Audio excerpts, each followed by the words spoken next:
Donc j'espère que vous allez bien. Aujourd'hui on se retrouve pour une nouvelle vidéo qui sera un Ikea Axe. Donc c'est vraiment une vidéo que je voulais faire depuis un bon moment, mais mon appartement, enfin l'ancien appartement tout simplement ne permettait pas à ce que je fasse de la peinture ou du bricolage. Donc l'appartement que j'ai actuellement c'est super parce que je peux le décorer comme je veux. Je peux faire la peinture sans m'asphyxier, donc tout simplement génial. Donc pour cette vidéo en fait j'ai customisé un bureau Ikea, tout le principe de Ikea Axe. Donc évidemment vous pouvez prendre n'importe quel bureau, n'importe quel meuble, ça marchera, mais que ce soit de chez Ikea, que ce soit un vieux bureau dans votre grenier que vous voulez jeter, au moins c'est en quelque sorte du recyclage si vous utilisez un vieux bureau, parce qu'en gros vous allez lui redonner une seconde vie et en plus il sera à votre image, donc ça c'est cool pour la planète. Donc évidemment si vous souhaitez refaire ce meuble entre guillemets, vous pouvez utiliser n'importe quelle peinture, n'importe quelle matière, tout ce que vous voulez.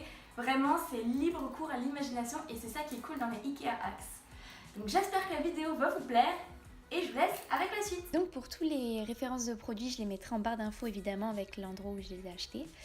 Donc moi c'était un vinyle assez spécial, donc c'était du marbre rose que j'ai choisi pour le bureau. Donc j'ai décidé de le poser avant la peinture.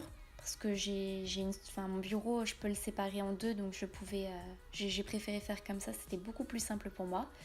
Donc pour la pose du vinyle, c'est extrêmement compliqué de poser du vinyle. Je me suis fait aider évidemment. Alors surtout à ne pas faire comme moi, j'ai utilisé une pauvre carte Micromania pour enlever les bulles d'air. Il faut à tout prix une énorme règle pour pouvoir vraiment balayer toutes les bulles d'air, parce que nous là j'ai tout accéléré, on a passé vraiment au moins 45 minutes à enlever les bulles d'air et encore il en reste un tout petit peu, enfin 2-3 bulles d'air, ça n'a rien de bien méchant, mais c'est extrêmement chiant à enlever, donc courage à vous si vous faites ça. Donc moi voilà, comme je vous ai dit, c'est un bureau qu'on peut diviser en deux parties, donc j'ai enlevé la structure et j'ai peint donc avec cette petite peinture merveilleuse de cuivre mat. Donc c'est des peintures que vous pouvez trouver dans n'importe quel magasin de bricolage. Donc moi ce que je vous conseille de faire, chose que je n'ai pas faite évidemment, c'est d'abord de poncer votre support, donc que ce soit du bois ou du métal, pour que ça adhère beaucoup mieux, enfin que la peinture adhère beaucoup mieux au support. Alors vous pouvez mettre aussi une bombe de peinture primeur, ça s'appelle. C'est en gros une base pour la peinture pour que ça tienne mieux dans le temps. Je ne l'ai pas fait non plus parce que je n'en avais pas acheté sur le moment et j'y ai pensé qu'après. Mais voilà, si jamais vous voulez vraiment que ça tienne dans le temps, faites ça, c'est beaucoup mieux. Moi si jamais je sais que la peinture se détériore, je vais poncer un petit coup et je repeindrai par-dessus, il n'y a pas de souci pour ça. Donc voilà, j'ai fait mon petit tour, hein. C'est vraiment pas très compliqué de poser la peinture, il faut être à 30 cm et faire attention à pas aspirer les vapeurs, donc il faut vraiment faire à l'extérieur. Donc voilà, et n'hésitez pas si vous reste de la peinture à faire comme moi, à décorer des objets.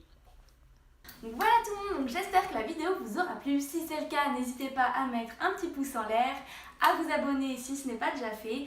Et si vous reproduisez à peu près le même bureau que moi, n'hésitez pas à m'envoyer vos photos via mes réseaux sociaux, vous les aurez tous en barre d'infos. Donc ça me fera super plaisir si jamais ma vidéo vous aura donné un peu d'inspiration. Donc voilà, donc on se retrouve pour une prochaine vidéo. Bye!